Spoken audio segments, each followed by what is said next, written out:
called It's a Gift with W.C. Fields before I did Bright Eyes. In fact, it was almost 6 months afterwards that I worked with Mr. Fields.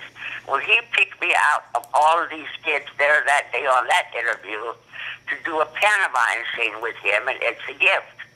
And he said, does anyone here, any of you little girls know what pantomime is? My hand went way up high. I said, I do, sir. And he said, what is it? I said, well, you don't get to speak any lines, but you show things with your facial expression and with the actions you do with your body. What did you want to do? What did you want me to do in pantomime? He said, do you play hopscotch? I said, oh, yes, I'd love to. He said, well, you have to hopscotch in front of me as I try to walk to get to my front door office. But you can't let me get there. You keep hopscotching in front of me. That doesn't allow me to get to my front door. And he said, do you understand? I said, perfectly. Do we get to rehearse it? And he said, of course. I said, oh, that's wonderful. Well, we rehearsed it, and oh, he was jubilant. He said, your timing was perfect.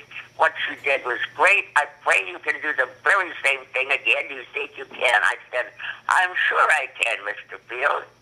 So we did it. Well, in the middle of the take, they had camera trouble.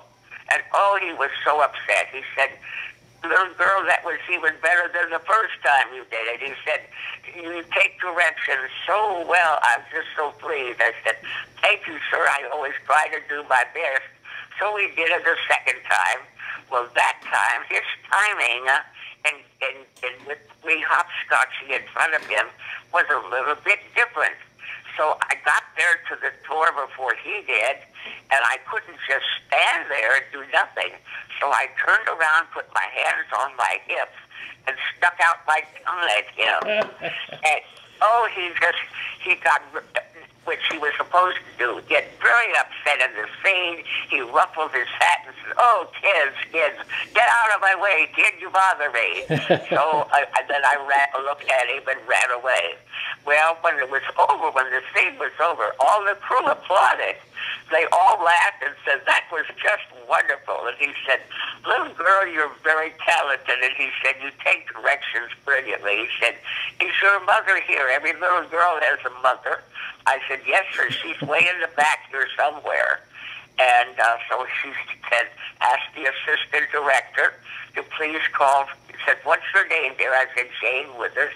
He said, ask Mrs. Withers to please come down to the front of the camera. So she took her a few minutes, but she was in the back of the room.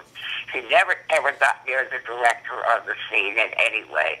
So when she got there, she said, I'm Mrs. Withers. Is something wrong? He said, no, something's very right. You have a very talented little girl, and she ad-libbed something brilliantly in this last scene. I'm just so pleased. He said she's got a wealth of talent. All she needs is the right opportunity. I said, I guarantee you someday that this little girl is going to be as big a star, if not bigger than Shirley Temple. Well, my goodness, for anybody to say that at that time, you can imagine how thrilled my mother and I were over his comments.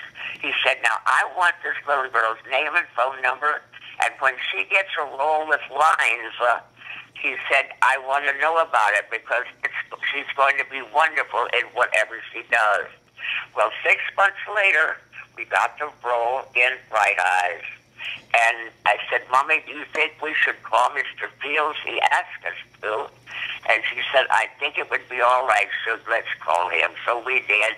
Oh, he was just thrilled. And when Bright Eyes came out, of course, it was like an overnight sensation, the picture. And they mentioned my name and how good I was in the movie. And Mr. Fields, he was so sweet. He called and congratulated us and said, I just knew if he could just get the right role. He said, I'm arranging to see that movie. The studio is getting a copy of Bright Eyes for me to see, and I'll call you as soon as I see it. Well, he just raved about my part and what I did. And he said, that's only the beginning. I guarantee you. You just wait. Great things are going to happen for Jane. And, you know, he kept up with me my whole career. And I started on my 8th birthday. I started my first starring film that they wrote for me called Ginger, Ginger, Right, which Ginger. is still my favorite film because of its meaning for me. And I was so thrilled. And at that day, I got just 2 huge baskets of flowers. I still have the baskets. They were bigger than I was.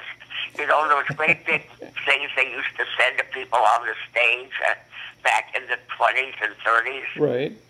That's the size basket of flowers I received. Two bouquets.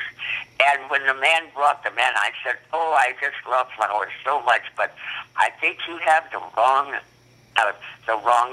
setting and the wrong person. I'm Jane Withers, and I'm sure that these beautiful flowers must be for Shirley Temple. And she's way at the other end of the studio." And he said, "No, I'm sure these are for you." Well, I was just thrilled, and my whole crew said, "Well, open the cards and see who they're from." Well, the first card I opened it says, "For my little friend Jane, knock 'em dead, kid. You're going to be a really big star in Hollywood. Much love from your friend and pal and fan, W.C." So Mr. Fields sent me one of the bouquets, and I was just so thrilled. I burst into tears of joy. Oh, yeah. And then they said, "Who's the second one from?" Well, I opened that card, and it said, "To my little friend Shane, God bless you on your first starring role in Ginger. I'll look forward to seeing the film. Thank you from your fan and friend, President Franklin Delano Roosevelt." Wow. That's Well, what, see, that's I great. did all those impersonations, and Paramount News caught me doing an impersonation of President Roosevelt, or then he was the mayor of New York in 1934. And anyway, he sent me this wonderful letter saying, "The best impersonation that's ever been done of me is by you. You're a very talented little girl. I wish you God's blessings and continued success. And I hope to see you in all the movies that you make in the future. Most sincerely, President Franklin Delano Roosevelt," not President, just Franklin Delano Roosevelt. He said, "P.S. Here's a little pin for you to wear, and ask your mom and dad to vote for me." Isn't that cute? That's wonderful. And we had a friendship until he passed away. Yeah. I never got to meet him in person, unfortunately, but I had a private phone number to call him, and whenever I wanted to talk to him, I would call his special secretary, and she'd either say he's in a meeting or he can't come down. But I'll never forget, I called one time, and we were having dinner, and Samantha, who was our cook from Atlanta, Georgia, we brought her out. She worked for my daddy and mommy before I came to California. And she lived she had a residence on the same property as our home in Atlanta. And anyway, she was all packed and ready to come with me when I left. And I said, "Can't take you now. I have to get a job first. But I promise you, the minute I get a job, I'll send for you. But in the meantime, you stay here in Atlanta and take care of Daddy while we're out in California trying to get in the movies." And the day I signed my contract at Fox, I had 3 calls to make. One to my father first, because I wanted to say a prayer with my dad on one connection, but my mother on another phone. So the 3 of us could say a prayer together before I signed my contract. And then I made a second call to Samantha. I said, "You'll have to wait a little longer. I just haven't got my first paycheck yet. But as soon as we can get a larger apartment, we'll send for you." She said, "Darling, I've been packed ever since you left to go out to that California. I'll be ready to come anytime you send for me." And she did, and she was with us till she was 94 years old and passed away.